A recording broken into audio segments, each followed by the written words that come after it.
Olá, eu sou o Emerson, discípulo do Senhor, lutando um dia de cada vez para andar na graça, sob a misericórdia do Senhor. Sou membro da Igreja Batista Monte Serrat, marido da Cristiane, pai da Giovana e da Rafaela. Gostaria de compartilhar hoje com vocês uma passagem bíblica muito relevante, muito importante na vida de todos aqueles que creem no Senhor. Como título dessa meditação, eu achei interessante colocar um assunto muito fundamental, né? E o que todos buscamos: como ser livre. Achei interessante esse tema. Então fiquem com isso na mente: como ser livre. O ser humano foi criado para ser livre desde a sua primeira ação, né? Desde o seu primeiro suspiro. O ser humano já tinha essa noção, esse sentimento de liberdade, né? Deus nos criou com essa liberdade. E a gente já nasce com esse sentimento, né? Já buscando as necessidades básicas para ser atendido e se sentir livre, se sentir pleno e satisfeito, né? A busca é diária: comida, bens materiais, companhia, serviço de pessoas, né? E companhia de pessoas. Então a gente busca esses elementos essenciais, ou às vezes até não essenciais, mais não tão necessários, mas maiores, né? E com esse sentimento de ter isso, ter as necessidades atendidas, se sentir pleno e pensar: puxa, eu sou livre, eu tenho o que eu quero, eu tenho abundância, eu tenho a hora que eu quero, da forma que eu quero. Então eu sou livre dessa forma. Luto-se diariamente para fazer o que quer. Diariamente as pessoas estão buscando os meios para ter o que elas querem e fazerem da forma que querem e se sentirem livres e donas de si, plenas, e às vezes donas de pessoas, donas de situações, né? Mas será que isso realmente é ser livre? Fazer o que se tem vontade, da maneira e quando se acha melhor, da forma que se quer e com quem quer. Isso é ser livre? Será que a maneira que temos vivido nos faz realmente livres? A maneira que escolhemos viver a vida e tratar os outros e viver em sociedade, isso realmente nos faz livres? Estamos conseguindo alcançar a liberdade, felicidade e paz que as propagandas, os produtos, os influencers estão na moda agora, tanto afirma que vamos conseguir quando fizermos o que prometem, né? Se a gente comprar aquele carro, se a gente comprar aquele produto, se a gente seguir aquela dica do influencer, a gente vai ter paz, liberdade, felicidade, né? Tendo isso em mente, queria convidar vocês a ler a Bíblia na Epístola de Gálatas, capítulo 5, versículo 16 a 26. Mas eu afirmo, andei pelo Espírito e nunca satisfareis os desejos da carne, porque a carne luta contra o Espírito e o Espírito contra a carne. Eles se opõem um ao outro, de modo que não conseguis fazer o que quereis. Mas se sois guiados pelo Espírito, já não estáis debaixo da lei. As obras da carne são evidentes, a saber: imoralidade, impureza, indecência, idolatria, feitiçaria, inimizades, rivalidades e ciúmes, ira, ambição egoísta, discórdia, partidarismo e inveja, bebedeiras e orgias e coisas semelhantes a essas, contra as quais vos previno, como já os preveni antes. Os que praticam não herdarão o reino de Deus. Mas o fruto do Espírito é amor, alegria, paz, paciência, benignidade, bondade, fidelidade, amabilidade, domínio próprio. Contra essas coisas não existe lei. Os que são de Cristo Jesus crucificaram a carne juntamente com suas paixões e desejos. Se vivemos pelo Espírito, andemos também sob a direção do Espírito. Não nos tornemos orgulhosos, provocando uns aos outros e tendo inveja uns dos outros.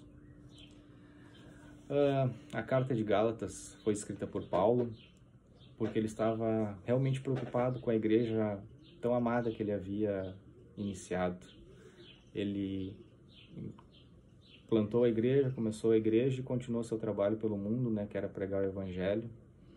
E quando logo após ele ter deixado a igreja, né, por conta, judeus entraram e falsos mestres, na verdade, começaram a fazer um evangelho misturado com o judaísmo e tradições judaicas, né? Circuncisão e lei. Eles misturaram lei e graça. E isso era um caminho muito perigoso, porque quem seguia a lei normalmente não fazia para a glória de Deus, fazia para sua própria glória. E isso levava aos perigos dos pecados da carne, né?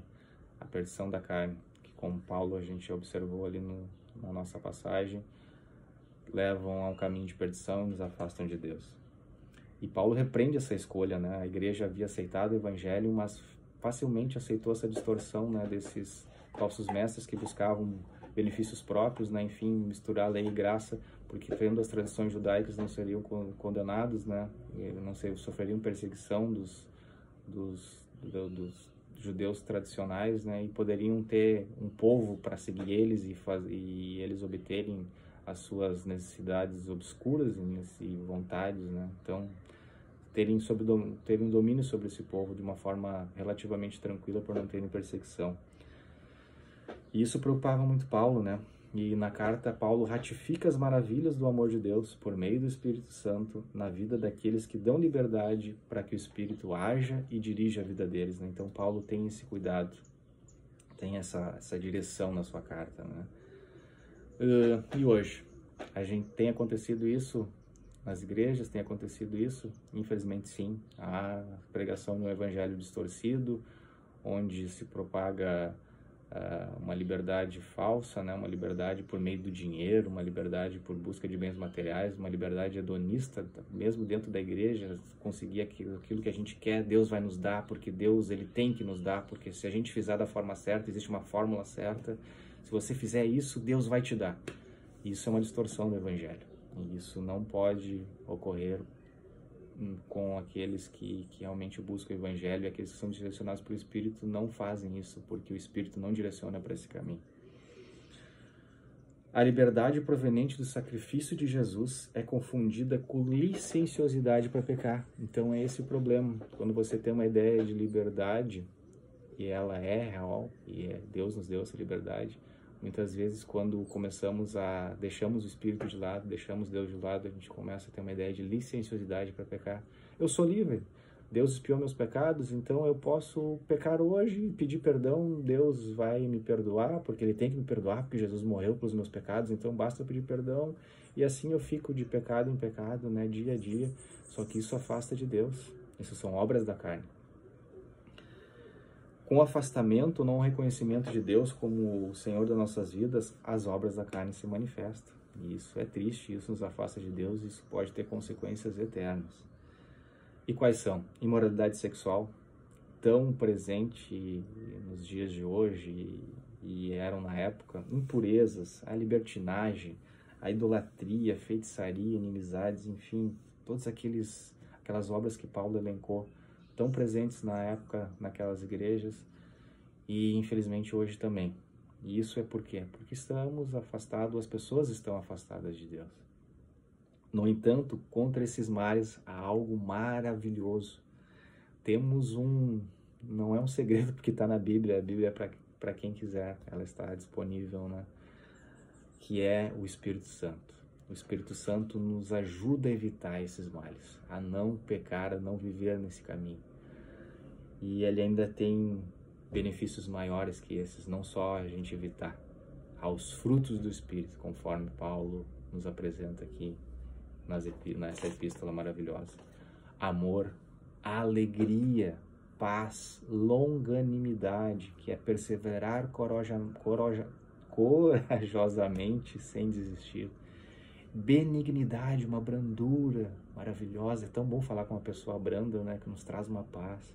A bondade, que é o amor em ação de verdade, não um amor para nosso orgulho, ir lá e fazer a doação e tirar selfie. Olha, eu sou muito bom, estou fazendo uma doação aqui. Não, se faz por amor a Cristo, por amor ao ser humano. A fidelidade, uma pessoa confiável. Tão difícil hoje em dia porque cada vez mais as pessoas estão interessadas nos seus prazeres, nos seus benefícios, e não se tornam confiáveis, né? Porque no momento que tua vontade vai contra a minha, eu já não vou ceder. Mansidão, o uso correto do poder e autoridade, o poder sob controle, isso é ser manso. É tão difícil hoje, porque tem um ditado, né? Dê poder para uma pessoa, você vai conhecê-la verdadeiramente, porque as pessoas têm poder e liberam seus piores desejos e vontades, né?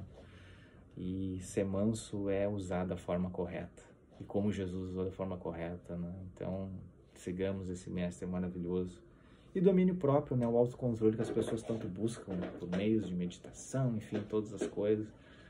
Pelo Espírito Santo, a gente pede ao Espírito, nos direciona a nossa vida, nos guarda, nos faz, usa-me, me molda, e teremos esse domínio próprio, esse autocontrole tão buscado pelas pessoas, né? A inteligência emocional.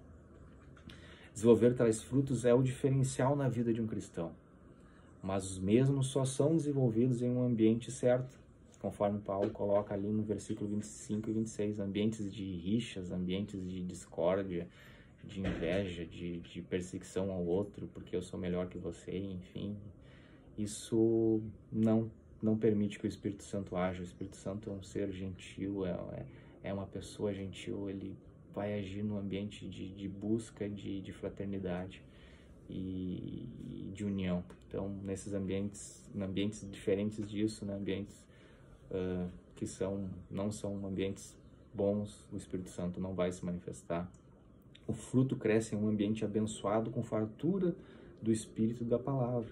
Em contextos de competição, como eu falei, orgulho, divisão, frutos, os frutos não têm como se desenvolver. Voltemos às questões iniciais. E aí? As escolhas que temos feito, a nossa vida, realmente é livre? As nossas escolhas nos trazem liberdade? Como observamos na passagem, é necessário entregarmos nossa vida completamente a Deus e ao Espírito Santo. Nós temos feito isso, temos entregue nossa vida a Deus por completo e ao Espírito. É isso que nos traz liberdade. Temos feito isso? Assim conseguiremos fazer as coisas de maneira correta e nos livrarmos dos vícios, atitudes e práticas ruins para nós e para as outras pessoas, porque muitas vezes temos vícios, temos ídolos na nossa vida, nós mesmos somos os nossos piores inimigos. Isso nos afasta de Deus, isso nos dá uma ideia de liberdade. Satisfazer a minha carne me dá uma ideia de liberdade, mas isso me aprisiona a fazer coisas erradas, a ferir o meu irmão, a ser ferido. Isso é um caminho de perdição, isso é ser escravo do pecado. Isso não é liberdade. Somado a isso, ainda temos a maravilhosa misericórdia e graça de Deus, o que? Se nós entregarmos nossa vida ao Senhor, temos a maravilhosa misericórdia e graça de Deus, os frutos do Espírito, que nos trarão verdadeiro sentido para a vida e a paz que tanto buscarmos, não nos tirando a angústia e os medos. Se nós nos entregarmos verdadeiramente a Deus e ao Espírito Santo, nós não entraremos nesse caminho de pecado, não teremos as obras da carne e ainda teremos os frutos do Espírito, conforme nós observamos, que nos trazem tanta liberdade, a verdadeira liberdade. Por meio do agir do Espírito, somos quem realmente nascemos para ser. Nossa verdadeira e melhor versão, a que Deus planejou, a que Deus teve o amor, a misericórdia, foi lá e nos criou. E aí nós somos uma versão maravilhosa de Deus. E é isso que Deus quer de nós, a nossa verdadeira e perfeita versão. Por meio do agir do Espírito, somos quem realmente nascemos para ser. Portanto, vamos nos entregar totalmente, buscar a direção e o agir do Espírito Santo em nosso cotidiano, entregando cada momento, cada ação da nossa vida ao Espírito Santo para que Ele nos direcione e nos leve a uma vida suficientemente perfeita aqui na Terra, até a ter a vida perfeita na eternidade. Obrigado, fique com Deus.